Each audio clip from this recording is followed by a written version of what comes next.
Good morning friend. Fit with D K. मी आज माझा हा फॅट लॉसचा 8वा दिवस आहे.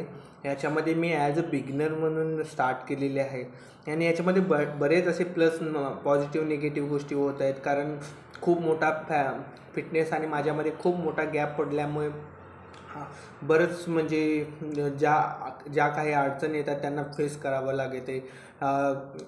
पुन्हा पुन्हा असं बाहेरचे किंवा फास्ट फूड खाण्याचा जो मूड होत आहे. परत मी आजकाल तर फक्त कन्सिस्टंट राहण्याचा प्रयत्न करत आहे. मी जिमला जाणे, वर्कआउट व्यवस्थित करणे आणि जे होईल तेवढे हेल्दी खाण्याचा प्रयत्न करत आहे. तरी पण माझे एक 2.5-3 किलो कमी झालेले आहे 8 दिवसामध्ये. आणि आज मी मॉर्निंगमध्ये ब्रेकफास्टला घेतलेलं आहे ओट्स आणि त्याच्यासोबत फ्रूट्स अँड ड्रायफ्रूट्स घेतलेले आहेत. आणि प्रयत्न करत आहे की जे लास्टचे 2 मील आहेत ते पण हेल्दी ठेवण्याचा प्रयत्न करत आहे. Thank you so much friends.